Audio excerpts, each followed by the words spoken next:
안녕하세요. 25년간 지난했던 인생의 한 단락을 비로소 마무리 지은 50대 중반의 여성입니다. 지난 20년간 삶에 얼마나 많은 회의감과 배신감을 느꼈는지 모릅니다. 가슴속에 응어리처럼 남은 그리움은 여전하고요.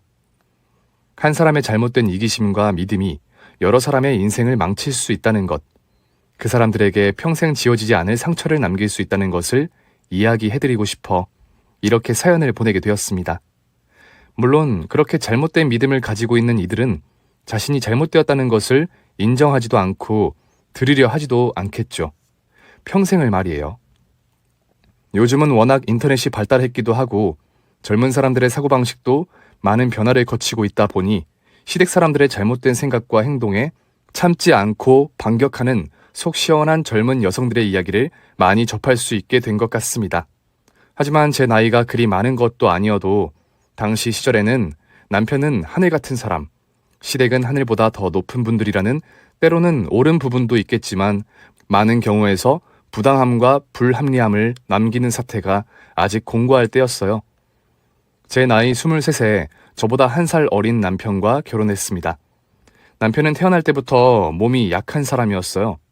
마음씨도 여리고 착하고 그 시절 남자 같지 않게 다정하고 세심한 사람이었으나 몸이 약하다 보니 병명도 없는 병치레를 자주 해 알아눕기 일쑤였고 그 탓에 제가 가장의 노릇을 해야 했지만 불만은 전혀 없었어요.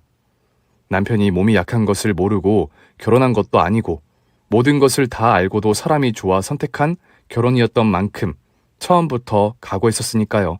남편의 집은 가난한 것도 아니었는데 기가 드세고 식탐이 많은 누나 셋 밑에서 자라 먹을 것은 모조리 빼앗기기 일쑤였던 탓에 안 그래도 선천적으로 약했던 남편의 몸은 회복할 기미를 보이지 않았고 집안의 유일한 아들이라고 기대했던 자식이 몸이 약하다 보니 시어머니 역시 남편이 어릴 적부터 남편의 친가로부터 구박을 많이 받았다고 합니다.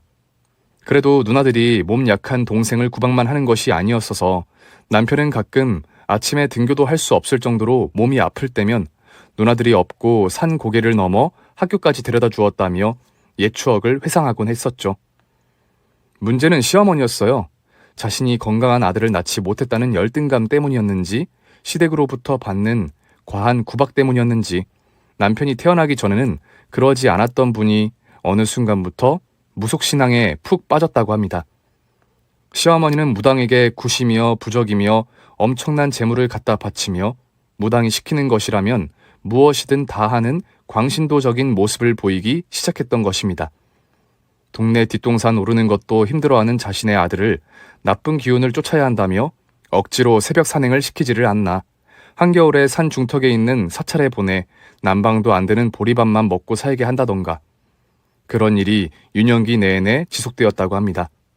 심지어는 남편의 누나들이 너무 기가 드세 남편의 길을 빼앗는다는 무당의 말에 현혹되어 남편이 중학교에 들어갈 때쯤엔 누나 셋을 모두 친척집에 갈갈이 찢어 놓아 남매 간의 생이별까지 시켰다고 하더라고요.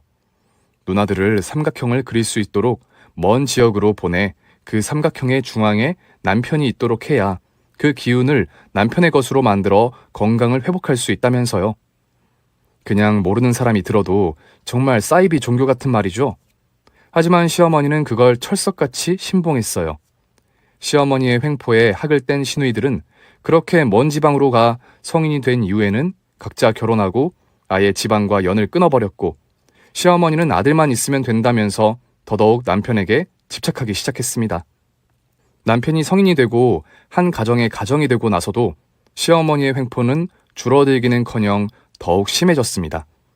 시어머니가 무속신앙에 빠져 무당에게 재산을 퍼다 나르기 시작한 시점부터 점점 가세가 기울기 시작해 제가 결혼할 당시에는 이미 일찍 돌아가신 시아버지가 남겨주시고 간 집 한 채가 전부였던 상황이었습니다. 시어머니는 그 집이 풍수지리적으로 남편의 길을 북돋기에 가장 좋은 위치라며 결혼하면 무조건 시댁에 들어와 살아야 한다고 처음부터 못을 박았고 저 역시 몸이 약한 남편을 대신해 제가 일을 해야 했던 처지라 제가 없는 시간에 시어머니가 남편을 병간호해주면 좋겠다는 생각에 시댁에 들어가 사는 걸 반대하지 않았어요. 그 시절에는 시부모님을 모시고 사는 걸 당연하게 여기는 시대이기도 했고요. 저는 남편이 몸져 누울 때마다 공장 일도 며칠씩 쉬어가며 열심히 병간호를 했습니다. 남편은 소위 말하는 안 팔리는 그림을 그리는 화가였습니다. 남편이 고등학교를 졸업할 때쯤엔 이미 집안의 가세가 많이 기울어 대학을 보낼 형편이 되지 않았고, 사실 남편이 그림을 그리게 된 계기 자체가 붓을 통해 나쁜 기운을 흘려버리라는 무당의 말만 믿은 시어머니께서 반강제로 시키신 것이나 다름없었어요. 지금도 비싸지만 당시에는 전문 그림 도구는 더욱 비쌌고, 그렇게 넉넉지 못한 형편에 남편의 그림 도구값까지 부담하느라 저 역시 눈코 뜰 새 없이 일해야 했지요. 시어머니께서 일부 부담해 주신 적도 많았지만 아무래도 그 집에서 돈을 버는 것은 저뿐이었으니까요. 물론 몸이 아파 외출을 하지 못하는 날이 더 많았던 남편에게 있어서 그림은 유일한 낙이기도 했기에 저는 더 열심히 벌었습니다. 건강한 몸은 건강한 마음에서부터 온다고 하잖아요. 지금은 붓을 들 수 있는 날보다 그러지 못하는 날이 많았어도 언젠가 남편이 건강을 되찾고 좋은 그림을 많이 그리면 세상이 알아줄 날도 있을 거라 전 믿어 의심치 않았죠. 촌에서 자라 배운 것 없고 아는 것 없는 제 눈에도 남편의 그림은 봄날의 꽃봉오리처럼 아름다웠거든요. 여보, 미안해. 나 때문에 고생이 많지. 왜 그런 소리를 해? 다 내가 좋아서 하는 일이지. 생활비도 부담될 텐데 물감은 왜 샀어? 나 이제 그림 안 그려도 돼. 나 당신 그림 보는 거 좋아해. 난 그런 거 잘 모르는 무식쟁이지만 당신 그림을 보고 있으면 당신의 따뜻한 마음씨와 다정한 성격이 그대로 묻어나오는 것 같아서 보고만 있어도 마음이 따뜻해져. 당신이 그림 그리는 게 낙이라면 난 당신 그림 보는 게 낙이야. 여보. 예, 이게 뭐니? 물감을 왜 이딴 걸 샀어? 우리 아들은 최고급 물감만 써야 한다고 말했어, 안 했어? 보살님께서 지정하신 화구상에서 안 샀구나, 너. 죄송해요. 오늘 잔업을 하느라 늦게 갔더니 화구상이 문을 닫아서. 그래도 거기서 파는 것 중에 제일 잘 팔리고 좋은 걸로 달라고 했어요. 내가 말 안 했니? 우리 진욱이 나쁜 기운 뽑아내려면 무조건 거기서 산 물감만 써야 한다고. 네, 다들 눈치채셨겠죠? 시어머니는 일명 보살이라고 부르는 그 무당에게 푹 빠져 생필품까지 그 무당이 지정한 곳에서 살 정도였어요. 아들의 병을 고치기 위해서는 휴지 한 장도 허투루 쓰면 안 된다면서요. 당연히 무당은 그런 식으로 사소한 물건 하나까지도 말도 안 되는 가격에 사게 만들어 폭리를 취한 돈을 나눠 가지고 있었고, 무식한 제 눈에도 뻔히 다 보이는 걸 시어머니는 철석같이 믿으며 눈 가리고 아웅하고 계셨던 거예요. 참 요즘도 그렇게 말도 안 되는 사이비적 믿음에 빠져 자신의 인생을 망치고 가족을 망치는 사람들이 많은데 당시엔 시어머니 같은 분들이 더 많았어요. 시어머니는 처음부터 저를 마음에 들어하지 않았습니다. 제가 나이가 1살 많다는 이유로 남편 길을 죽이는 팔자는이 해대셨고, 대체 거의 매일 찾아가는 무당집에서 무슨 말을 듣고 오시는 것인지, 심지어는 저에게 남편과 각방을 쓰라며 제가 이 위치에 있어야 남편의 길을 뺏지 않고 길을 나누어 주어 남편을 치유할 수 있다면서 창고를 방으로 쓰라고까지 했었어요. 물론 시어머니가 그럴 때마다 남편이 아픈 몸을 이끌고 나와 말려주어 그런 일이 실제로 일어나지는 않았지만요. 그렇게 결혼한 지 3년, 우여곡절 끝에 저는 아이를 낳을 수 있었습니다. 아들이었죠. 시어머니는 이게 다 자신이 정성으로 치성 들여 기도한 덕분이라고 하며 이제 대를 이을 아들까지 낳았으니 먼저 간 영감 볼 낯이 있다며 뛸 듯이 기뻐하셨죠. 나 참, 그 많던 재산을 사이비에 빠져 다 탕진하고도 그런 소리를 하다니 뻔뻔한 사람이죠. 그 지경이 되도록 제가 시댁을 낳을 수 없었던 이유는 앞서도 말했던 것처럼 남편의 병구안 때문이었어요. 괜찮을 때는 또 괜찮지만 심하게 아플 때는 누군가 곁에서 병간호를 해주어야 하는데 저는 돈을 벌어야 하니 24시간 남편 곁에 있을 수가 없었고, 그렇다고 우리 형편에 간병인을 쓸 수도 없었으니 어쩔 수 없는 선택이었던 거죠. 제가 아이를 낳을 즈음부터 해서 어머니께서는 그 무당에게 스님이라는 분을 소개받아 더욱 그런 것에 빠지기 시작하셨습니다. 더 쓸 돈도 남아있질 않으면서 거의 매일 찾아와 귀찮게 해대니 무당이 더 좋은 가르침을 주실 분이라며 반쯤 떠넘기듯 보냈나 보더라고요. 시어머니는 저에게도 함께 조언이라는 것을 받으러 가자고 권하고는 했으나 저는 한사코 거절했습니다. 너 진짜 이번에도 안 갈 거야? 스님께서 널 한번 꼭 보고 싶다고 하시는데 네 몸에 들러붙은 나쁜 기운들을 떨쳐내야 우리 아들 병세 회복에도 도움이 될 거 아니야? 그깟 돈 몇 푼이 아까워서 건강해질 수 있는 우리 아들 앞길을 또 막겠다는 거야? 어머니, 그동안 어머니께서 정성 많이 들이셨잖아요. 굳이 저까지 그렇게 안 해도 이인은 좋아질 거예요. 남들 다 어렵다고 손살이 쳤는데 이렇게 건강한 아들도 낳았잖아요. 이서방과 절 믿어보세요. 내가 미쳤니? 너 같은 걸 믿게? 맞습니다.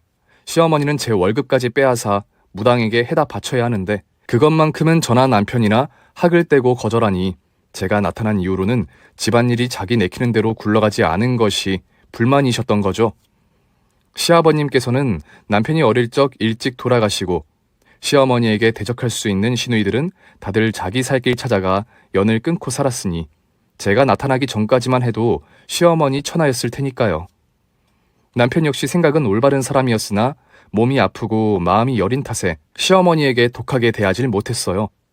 그나마 시어머니께서 마지막 정신줄은 있었던 모양인지 아들의 건강 회복을 위해 세상에서 가장 좋은 자리에 있다고 믿는 집은 고집스럽게 처분하지 않았던 덕에 그것만큼은 지킬 수 있었던 것이 다행이라고 할까요? 그 스님의 등장으로 인해 시어머니의 구박은 더욱더 심해졌습니다. 제가 남자들에게 좋지 않은 기운을 뿌리고 다닌다며 내 배로 낳은 자식도 제대로 못 보게 했고 집안에 있어봐야 좋을 게 없다면서 주말에도 쉬지 않고 돈이나 벌어오는 것이 남편과 아이를 돕는 일이라며 저를 몹시 혹독하게 대하셨죠. 성질 같아서는 소리치며 대들고 싶었으나 괜히 분란을 일으켜 남편의 건강이 좋아질 것도 해치겠다는 생각에 전 어지간하면 목소리를 내지 않았어요. 어머니, 지훈이 엄마는 어디 갔어요? 왜? 뭐 필요한 거 있어? 나한테 말해. 아니, 밤이 늦었는데도 이 사람이 보이질 않으니 걱정돼서 그렇죠. 아이고, 바람이라도 났나 보지. 제 남편이 이렇게 아픈데 이 시간까지 어디서 뭘 하는지 원. 또 무슨 말을 그렇게 하세요. 그럴 사람 아니라는 거 뻔히 알면서. 내가 그러지 말라고 그렇게 말했는데 또 늦게까지 잔업하나 보네요. 이러다 지훈이 엄마 몸까지 망칠까봐 걱정이에요. 그런 쓸데없는 걱정 말고 이거나 마셔. 내가 스님께 받아온 아주 용험한 물이야. 이거 돈 주고는 못 사는 거라고. 이건 또 얼마 주고 사셨어요? 네 몸이 건강해질 수 있다면야. 이깟 돈 몇 푼이 문제니? 어머니, 제발 좀 그만하세요. 이제 지훈이 엄마도 그만 괴롭히시고요. 무슨 말을 그런 식으로 하니? 너 생각하는 건 나밖에 없어. 이 애미가 이렇게 인생을 바쳐 너한테 헌신하는데 어떻게 그 모진 년편만 들 수가 있어? 어머니, 왜 또 우세요? 매번 이런 식으로 시어머니는 저와 남편의 사이를 이간질시키지 못해 안달이었으나 남편은 시어머니가 어떤 사람인지 알기에 그 말은 듣지도 않았죠. 그러나 자기가 불리한 순간에는 눈물부터 뽑고 보는 시어머니에게 약할 수밖에 없었습니다. 저에게 만날 불려시 같은 년이라더니 진짜 불려시는 누구인지 원. 시어머니는 남편이 아플 때면 저를 먼저 찾는 것을 가장 못마땅해 하셨어요. 방식이야 어찌되었든 평생을 자신이 헌신하며 지켰던 아들을 빼앗기는 기분이 들어서였을까요? 아니면 고집스럽게 버티고 앉아 사사건건 자신과 대립하는 제가 마음에 들지 않으셨던 걸까요? 어느 날의 일이었습니다. 우리 아들 지훈이가 3살이 되던 어느 추운 겨울날의 일이었죠. 그의 겨울은 유독 한파가 길어졌고 남편 역시 버티질 못하고 크게 몸져 눕고 말았습니다. 저는 회사에 이야기하고 3일의 휴가를 얻어 남편을 병간호하고 있었는데 남편도 아이도 모두 잠든 야심한 시각에 소란이 들려 눈을 떠보니 시어머니께서 방에 함부로 들어와 옷가방에 제 옷을 마구 우겨놓고 계시더라고요. 어머니, 지금 뭐 하시는 거예요? 남편은 약을 먹고 잠든 터라 일어나질 않았고 시어머니는 제가 옆에서 뭐라 떠들든 말든 제 옷이며 신발이며 아무렇게나 여행 가방에 구겨 넣더니 그대로 밖으로 나가 대문 밖으로 횡하니 던져버리시는 게 아니겠어요? 어머니, 이게 무슨 짓이세요? 진욱이랑 지훈이 깨기 전에 좋은 말 할 때 나오라고. 어머니, 이러지 마세요.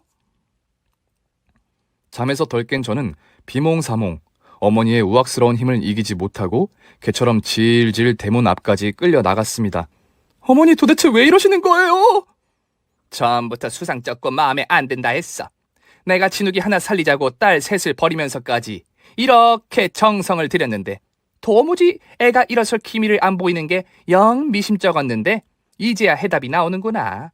다 니년 탓이라는 것이 확실해진 이상 내 아들, 내 손주 곁에 니년 못 둔다. 어머니, 또 그 이야기세요? 제발 그만 좀 하세요. 저 내일 출근해야 해요. 저 이렇게 내쫓으시면 돈은 누가 벌 건데요?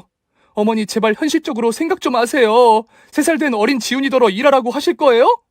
아니면 몸 좋은 이서방 보고 하라고 하실 거예요? 그것도 아니면 평생 일이라고는 해본 적 없는 어머니가 하실 거예요? 저 내쫓으시면 당장 내일 이서방 약값은 어떻게 하실 건데요? 지극히 현실적이고 당연한 말이었죠. 시아버님이 남기고 가신 재산을 까먹기만 하면서 평생 무속신앙에 미쳐 일다운 일을 해본 적도 없는 어머니셨기에 지금 당장 제가 쫓겨나면 제 아들과 남편이 어떻게 될지는 안 봐도 눈에 너무 선했어요. 종교나 믿음 자체를 폄훼하고 싶은 건 아닙니다. 하지만 그것도 정도껏 해야지요. 이렇게 자식을 망치면서까지 자신의 잘못된 믿음을 강요하는 것이 어찌 진짜 부모된 도리라고 할 수 있겠어요. 물론 저의 말이 통할 사람이라면 시어머니께서 애초에 이런 짓을 안 하셨겠지만요. 스님께서 니년이 내 아들 잡아먹을 팔자라고 그러더라. 두 기가 상충하여 뻗어나가지를 못하니 내가 그 정성을 들이고도 저렇게 병들어 누워 못 일어나는 거라고. 니년만 이 집에서 나가면 내 아들도 살고 내 손주도 살아. 그러게 내가 처음부터 못 빼어먹어 공장일이나 하는 나이도 많은 여자는 집에 들이는 거 아니라고. 불려시 같은 것 잘못 들였다. 폐가 망신하기 십상이라고 그렇게 말렸건만. 이제라도 결단을 내려야겠다. 그때 마침 소란 때문에 잠에서 깬 3살 난 아들이 울면서 나왔어요. 엄마, 엄마. 에이구, 금쪽 같은 내 새끼 춥지? 어여 들어가자. 시어머니는 그렇게 제 아들을 안은 채 매몰차게 대문을 닫고 들어가 버리셨습니다. 그 엄동설한의 말이에요. 그 오밤중에 이 추운 날에 갑자기 잠옷바람으로 쫓겨난 제가 어디를 갈 수 있단 말입니까? 저는 밤새 기다렸어요. 이른 아침 신문을 가지러 나왔던 시어머니는 그 추위에 벌벌 떨며 밤새 기다린 저를 보고 기겁을 하시더군요. 아니, 이 년이 미쳤나?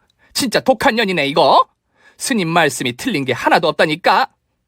어머니, 제가 그렇게 싫고 이 집에서 쫓아내고 싶으시면 그렇게 할게요.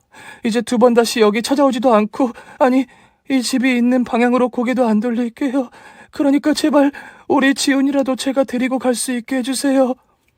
내가 돌았니? 3대 독자를 너 같은 년한테 보내게?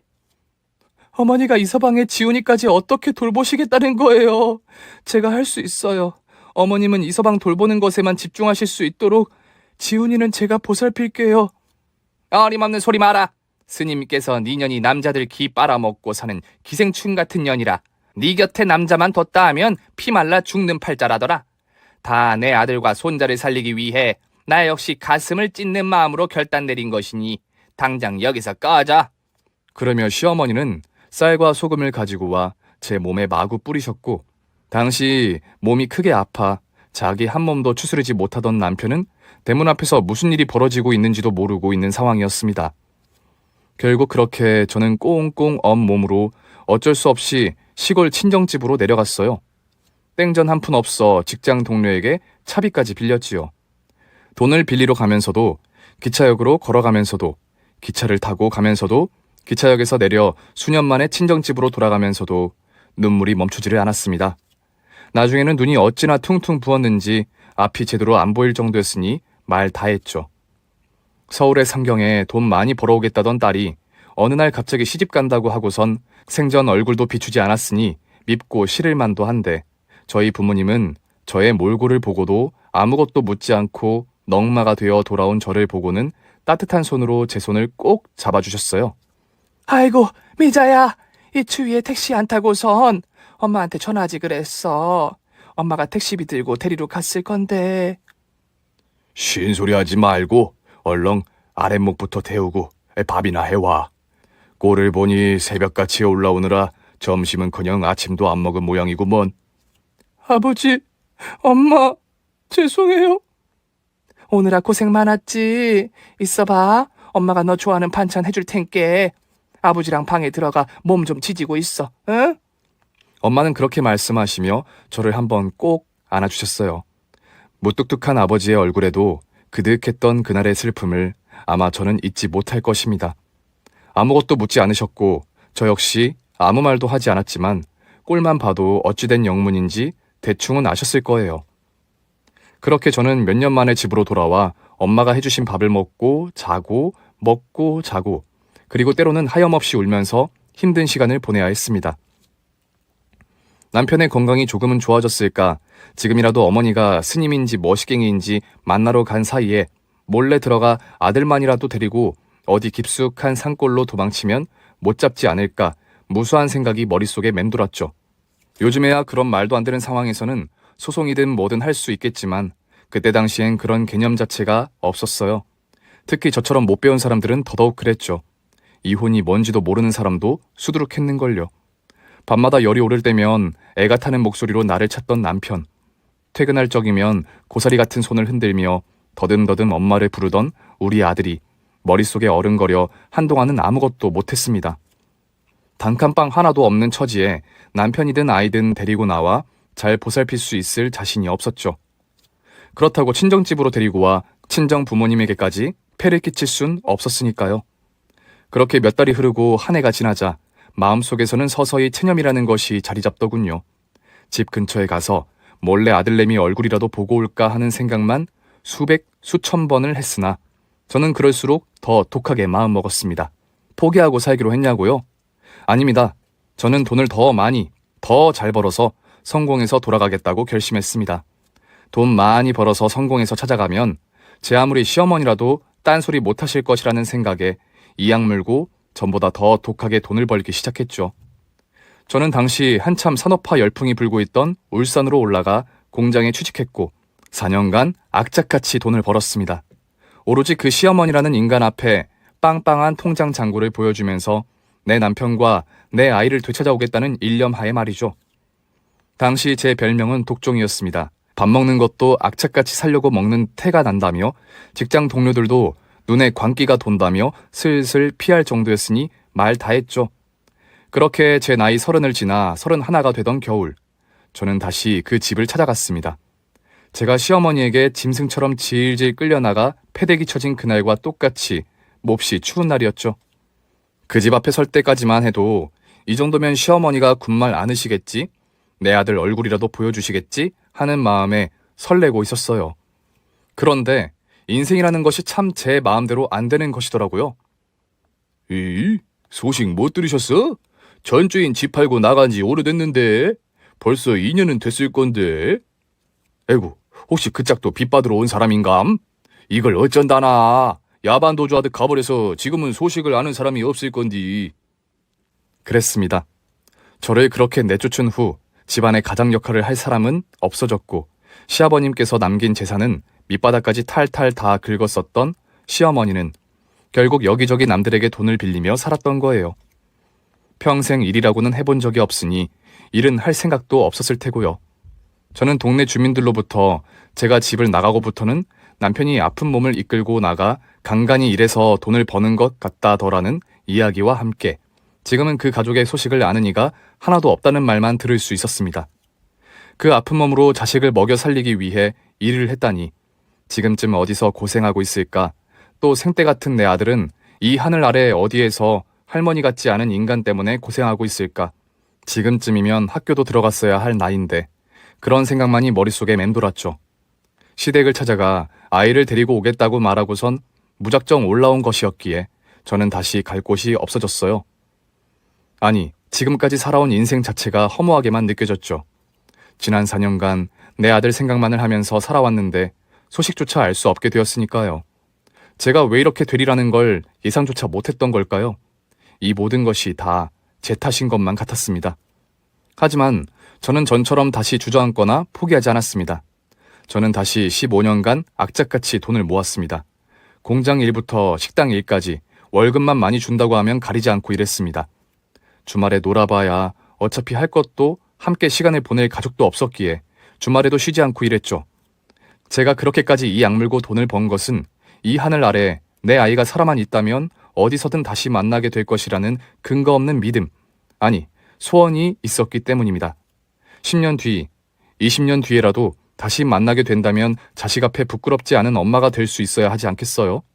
저는 그 방법은 돈을 더 열심히 모아서 자식이 언제 어떤 모습으로 돌아와도 품어줄 수 있는, 자식에게 짐이 되지 않고 도움이 되는 부모가 되기 위해, 시어머니처럼 자식의 인생마저 망가뜨리는 부모가 되지 않기 위해 최선을 다했습니다. 그렇게 15년의 세월이 흘렀고 창창했던 청춘은 어느새 인생의 뒤안길로 사라진 지 오래였습니다. 저는 주말이면 틈틈이 예전 남편의 지인들이나 시어머니와 알고 지내던 사람들을 찾아다니며 남편과 아이의 소식을 수소문했지만 20년이 지나도록 성과는 없었어요. 주변에서는 그쯤 하면 이제 포기할 만도 하지 않았느냐며, 이 좁은 땅에서 이렇게까지 못 찾는 것은 이미 이 세상 사람이 아니라는 뜻 아니겠냐면서 저를 만류하고는 했지만 저는 포기할 수 없었어요. 제가 지난 인생을 어떻게 살았는데요. 오로지 내 자식을 되찾겠다는 일념으로 살아온 세월이 아니었나요? 여기서 내 자식을 끝끝내 나마저 포기한다면 제 인생의 낙도, 목표도, 살아야 할 이유도 없는 것이나 다름없었기에 더 오기를 부렸던 것인지도 모릅니다. 그렇게 앞도 뒤도 보지 않고 당장 오늘만 생각하며 물 한 컵 마시는 것조차 아끼자는 생각으로 악착같이 돈을 모으기만 하니 50을 앞둔 나이에는 서울의 제 명의의 아파트도 한 채 가질 수 있을 정도의 재산을 모았습니다. 일하면서 틈틈이 부동산 투자에 관심을 두고 소액으로 시작한 투자가 꽤 성공한 덕분이었어요. 사람들은 모두 제가 부럽다고 했지만 저는 0이 많이 찍힌 통장 잔고를 보고도 전혀 기쁨을 느끼지 못했어요. 내가 이 돈을 어떻게 모았는데, 왜 모았는데, 정작 함께 기뻐하고 함께 쓸 사람은 어디서 무엇 하는지 여전히 몰랐으니까요. 아가, 어디 있니? 엄마가 너랑 같이 살려고 이렇게 좋은 집도 마련했는데. 지훈아, 우리 아기 너무 보고 싶다. 그리움과 외로움이 사무치는 날이면 불도 켜지 않은 식탁 위에서 홀로 소주 한 잔을 기울이며 우리 아들의 이름을 불러보는 것, 그게 유일한 저의 휴식 시간이었어요. 벌써 멋진 청년으로 장성했을 우리 아들, 엄마가 이렇게 성공해 잘 사는 걸 보여주면 무척 기뻐하고 좋아할 텐데 예전과 달리 이 엄마는 너를 지키고 보살필 능력이 있다 하면서 말이죠. 그렇게 제 나이 55살, 여전히 아들의 소식은 들을 수 없었고 저는 이른 은퇴를 선언하고 모은 돈을 가지고 제 이름을 간판으로 내건 꽃집을 하나 차렸습니다. 제가 유달리 꽃을 좋아했다기보다는 남편이 풍경화 그리는 것을 참 좋아했는데 그 중에서도 꽃을 가장 많이 그렸기 때문입니다. 남편은 사시사철 예쁘게 피는 들꽃들을 그리며 저 생명력이 참 부럽고 멋지다고 자조적인 말을 하곤 했었어요. 남편은 그림을 그리며 꽃에 대한 여러 지식이나 이야기를 해주곤 했었고 그 덕분에 저도 꽃이라면 빠삭하게 알고 있었거든요. 그런 아빠의 영향을 받았는지 아들 지훈이도 유달리 꽃을 좋아했거든요. 꽃집 간판에 제 이름을 건 것도 남편과 아들이 이 하늘 아래 어딘가에 있다면 혹여나 알아보고 찾아와 주지 않을까, 내가 찾지 못하면 그들이 저를 찾아주길 바라는 마음도 없잖아 있었어요. 제가 꽃집을 차린 장소도 예전 시댁이 있던 동네 근처였습니다.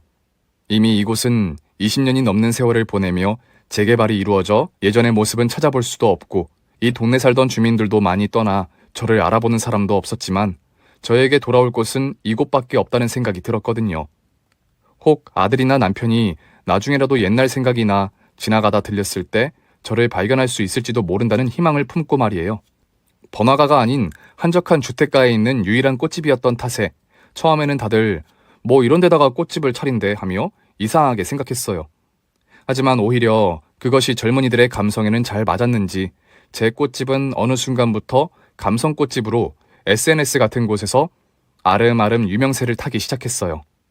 한산하고 조용한 분위기와 아름답고 향기로운 꽃들이 사람들의 시선을 사로잡았고 그냥 주택가에 불과했던 이곳은 저의 꽃집을 중심으로 카페와 레스토랑이 들어서는 등 꽃과 함께하는 감성이라는 느낌으로 작은 상권을 형성하게 되었죠. 처음에는 혼자 시작했던 꽃집은 손님이 늘게 되면서 지방의 먼 곳에서도 화환이나 꽃바구니 제작 예약이 들어오기 시작해 직원도 몇 명으로 늘어나고 예약관리 시스템도 들어오면서 규모와 유명세가 점점 커지기 시작했습니다. 그러던 어느 날의 일이었습니다. 어떤 잘생긴 청년 한 명이 두리번두리번거리며 가게 쪽으로 오더라고요. 남녀노소 할 것 없이 타인의 시선을 휘어잡을 정도로 참 꽃다운 청년이다 생각하면서 가까이 다가갔습니다. 뭐 찾으시는 거 있으세요? 처음 오시는 분이죠? 아유, 인물이 훤칠하시네. 전에 오신 적 있으시면 이렇게 잘생긴 인물 내가 잊을 리가 없는데. 전 평소와 같이 넉살 좋은 농담을 던지며 말을 걸었는데 청년은 고개를 갸웃거리면서 제 말을 잘 알아듣지 못하더라고요. 저는 여기 아냐. SNS에서 유명해진 뒤로는 일본인, 중국인, 관광객도 제법 왔기 때문에 대충 얼굴을 보면 한국인인지 아닌지 알 수 있는데 이 청년은 한국인인 것 같은데 요상하게 한국말을 거의 못하는 것 같았죠. 청년은 제 말을 못 알아듣고 저 역시 청년의 더듬더듬 어눌한 한국어를 거의 알아듣지 못해 난감했는지라 전 아무래도 외국어를 할 줄 아는 직원을 불러와야겠다고 생각하면서 진땀을 빼고 있는데 몸을 돌리려 하자마자 청년이 제게 던진 말에 다리에 힘이 탁 풀리더라고요. 엄마 찾았어. 엄마? 엄마라니요. 저는 저를 보고 한 말이 맞는가 싶어 후들거리는 다리를 애써 붙잡고 뒤를 돌아봤죠. 머릿속이 하얗게 샌 것처럼 아무 말도 할 수 없었어요. 세월이 흘러 아들을 다시 만나게 되면, 내 남편을 다시 만나게 되면 하고 싶은 말들이 너무나 많았는데 당장 눈앞에 있는 이 청년이 내 아들이 맞는지조차 알 수 없었으니까요. 세월이란 참 야속하더란 말입니다.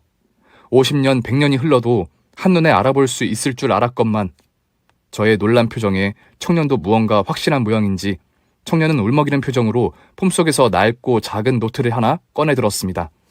청년이 제게 건네는 것을 받아든 순간 저는 다리에 힘이 탁 풀려 주저앉고 말았습니다. 청년이 제게 건넨 것은 남편의 예쁘고 오밀조밀한 글씨로 쓴 일기장이었기 때문입니다. 바로 20년 전 제가 그렇게 그 집에서 쫓겨난 이후의 일들을 남편이 담담하지만 슬프게 써내려간 일기였어요. 청년, 아니 20년 만에 만난 제 아들은 바닥에 주저앉아 있는 저를 부축해 의자에 앉혀주었고 저는 눈물 때문에 흐릿해진 시야를 다잡고 한자 한자 곱씹듯 남편의 일기장을 읽어 내려갔습니다. 유달리 추웠던 그해 겨울, 남편은 사경을 헤맬 정도로 크게 앓았으나 기적적으로 회복할 수 있었다고 해요. 정신을 차린 남편은 가장 먼저 저를 찾았으나 시어머니로부터 돌아온 말은 충격적인 내용뿐이었다고 합니다. 애기 엄마는 어디 있어요? 어머니, 어제도 늦게까지 일하느라 안 오는 것 같다고만 하시고 아무리 생각해도 이상해요. 이렇게 이틀 내내 집에도 안 들어올 사람이 아니잖아요. 지훈이 엄마 어디 갔어요? 어머니, 또 무슨 짓을 하신 거예요? 얘는 말을 뭘 그런 식으로 하니? 누가 보면 내가 걔를 잡아먹기라도 한 줄 알겠네. 네 마누라 도망갔다. 이제 찾지 마. 그게 무슨 말씀이세요? 지훈이 엄마가 가기는 어디를 도망갔다고 그러세요? 또 지훈이 엄마더러 집 나가라고 구박하고 내쫓으셨어요? 어머니? 얘는 속고만 살았니? 너 병수발 하는 것도 힘들고 지긋지긋하고 다 짜증난다고 짐 싸들고 야반도주하듯 도망갔어. 애도 버리고 도망갔다고. 일하던 공장에 가 물어보니 한참 전에 진즉에 바람이 나 논팽이 하나랑 같이 도망갔다더구나. 내 이럴 줄 알았어. 그렇게 드센 성격에 바깥으로나 나더니 바람이 안 나고 배겨. 아무튼 그렇게 됐으니 다신 내 앞에서 그냥 찾지도 말고 찾을 생각도 마라. 어머니, 또 어디서 그런 말도 안 되는 모함을 하세요? 남편은 시어머니의 주장을 믿지 않는 듯한 글들을 일기장에 남겨두었어요. 자신의 아내가 바람이 났을 리 없다고, 설령 자의적으로 자신들을 떠난 것이 맞다고 하더라도 분명히 피치 못할 사정이 있을 거라는 심경이 일기장에 고스란히 적혀 있었죠. 남편은 오히려 몸이 아파 남편 노릇을 제대로 못한 자신, 그리고 며느리를 구박만 하고 끝끝내 떠나는 며느리를 붙잡을 생각조차 하지 않은 시어머니를 향한 한탄과 원망이 가득 적혀 있었습니다. 건강을 조금이나마 회복한 남편은 저에 대한 그리움을 안고 제가 다시 돌아오길 바라는 마음으로 약한 몸을 이끌고 일터에 나갔지만 아픈 몸으로 굳은 일이라고는 해본 적도 없을 남편에겐 어려운 일이었죠. 거기에 여전히 무당과 사이비 신앙에 돈을 쓰는 시어머니의 사치와 낭비는 줄어들 기미가 보이지 않아 버는 것보다 쓰는 것이 많은 건 여전했고 빚은 점점 늘어나는 상황에서 남편은 결단을 내릴 수밖에 없었던 거예요. 남편은 시어머니 몰래 아이를 해외 입양 보낼 수 있는 절차를 밟았습니다. 일기장에는 해외 입양 절차를 밟는 동안 느낀 슬픔과 어머니에 대한 원망, 그리고 저에 대한 그리움과 아들을 향한 죄책감이 고스란히 담겨 있었어요. 저는 눈물을 멈출 수 없었습니다. 아들을 입양 보낸 후에도 남편의 일기는 계속되었고 더 이상 그림을 그릴 수 없게 된 남편은 일기장을 캔버스 삼아 많은 그림들을 남겼습니다. 늘 아름다운 풍경화와 꽃을 그리던 남편의 일기장에는 저와 아들의 모습을 스케치한 것들이 가득했어요. 남편의 그림은 늘 삶을 향한 희망을 품고 있었으나 어느 순간부터는 가족을 향한 사랑과 그리움만으로 채워지고 있었던 것입니다. 어느 날부터 남편은 글자는 전혀 적지 않고 저와 아들을 그린 그림으로만 일기장을 채워 나갔고 5년 전 어느 날을 마지막으로 두껍고 큰 일기장의 나머지 장은 공백으로 남았습니다. 우리 아들 지훈이는 계속 제 옆에서 제 등을 다독여주며 무어라 말을 했지만 저는 전혀 알아들을 수 없었던 탓에 영어를 할 줄 아는 직원에게 통역으로 전해 들을 수 있었어요. 그렇게 입양을 간 아들은 좋은 환경에서 좋은 부모님을 만나서 살 수 있었으나 늘 친부모에 대한 그리움을 품고 양 부모님의 허락을 받아 20살이 되던 해부터 부모님을 찾았으나 최근에서야 아버지는 이미 돌아가셨고 어머니의 행적은 이름 석자를 빼고는 묘연하다는 사실에 좌절했다고 합니다. 얼마 전 한국으로 들어와 무용고 시신으로 쓸쓸히 생을 마감한 친아버지의 장례를 치른 아들은 양부모님의 허락하에 한국에 체류하면서 이름 석자만을 가지고 절 찾고 있었던 거예요. 어머님마저 돌아가셨다면 전 슬픔에 어쩔 줄을 몰랐을 거예요. 이렇게 찾을 수 있게 되어서 다행이에요. 어머니, 낳아주셔서 감사합니다. 이렇게 건강히 살아주셔서 감사합니다.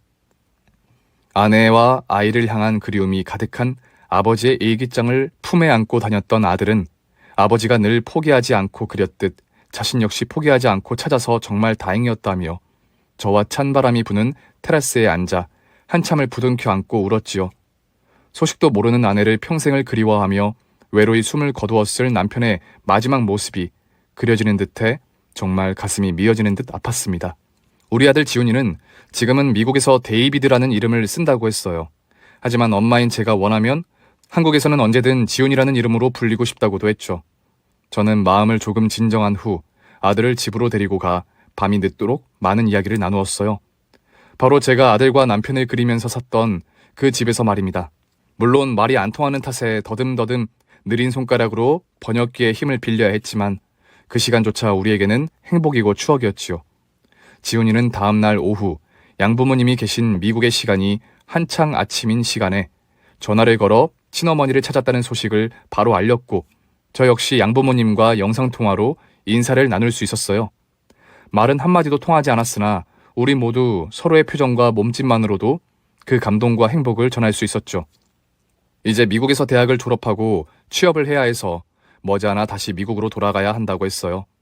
지훈이가 태어난 곳은 한국이고 낳아준 부모는 여기에 있지만 20년을 키워주신 부모님도 친구들도 모두 거기에 있으니 아쉽고 가슴 아프지만 어쩔 수 없다고 생각했어요. 올게요, 엄마, 빨리. 한국에 자주 와준다는 말이지. 말만이라도 너무 고맙구나. 20년을 부모 노릇은커녕 소식도 모르고 지냈던 이 엄마를 이렇게 찾아주고 보고 싶어 해줘서 너무 고맙다. 저와 아들은 한국에 있는 동안 정말 시간을 소중하게 사용했습니다. 저는 가게 일은 모두 직원들에게 일임하고 휴가를 선언한 뒤 아들을 데리고 저의 고향, 남편의 고향, 그리고 아들이 태어나고 자랐던 집이었던 터를 둘러보며 함께했던 시간, 그리고 함께하지 못했던 시간들까지 되짚어가면서 추억을 나누었고 한국이 처음인 아들을 위해 관광도 하고 맛있는 것도 먹으며 여행을 했죠. 그리고 우리 아들이 마련해준 남편의 안식처를 찾아 20년 만에 재회 인사도 나누었어요. 여보, 나왔어요. 나 너무 많이 늙어서 못 알아보겠죠. 더 예쁘고 더 젊었을 때 만났어야 했는데 이렇게 늙고 못나진 모습 보여줘서 미안해요. 여보, 우리 지훈이 너무 멋지게 잘 컸어요. 다 당신 닮아서 그런가 봐. 지훈이 좋은 부모님 만나 잘 커서 미국에서 변호사가 될 거래요. 우리 아들 너무너무 자랑스럽죠? 지훈이는 우리 없이도 잘 자랐고 또 나도 이렇게 잘 살고 있어요. 당신 살아있을 때 만났으면 좋았을걸. 그동안 대체 어디서 뭘 했는지 당신 이야기도 많이 궁금한데 나는. 여보, 미안해요. 나 조금만 여기 더 있다가 갈게. 우리 아들이랑, 당신 대신 우리 아들이랑 좋은 세상 좀 더 보고 갈게요. 나 조금만 더 기다려줄 수 있죠? 우리 꼭 나중에 만나요. 저는 제 가게에서 파는 꽃들 중 가장 싱그럽고 가장 예쁘고 가장 멋진 꽃을 정성스럽게 손수 꽃다발로 포장해 남편에게 선물했어요. 남편이 생전 그토록 부러워하고 또 사랑했던 꽃을 말이에요. 저희 아들 지훈이는 이제 곧 변호사 시험을 위해 미국으로 돌아갑니다. 저도 아들과 함께 잠시나마 미국에 들러 우리 지훈이를 이렇게 멋지게 잘 키워주신 양부모님을 직접 뵙고 인사를 드릴 생각이에요. 사실 저는 그렇게까지는 할 생각은 없었는데 아들 녀석이 하도 조르지 뭐예요. 미국에 가면 함께 가볼 곳이 너무나도 많다며 아들 녀석은 저의 미국 여행 계획을 몇 날 며칠을 짜고 있어요.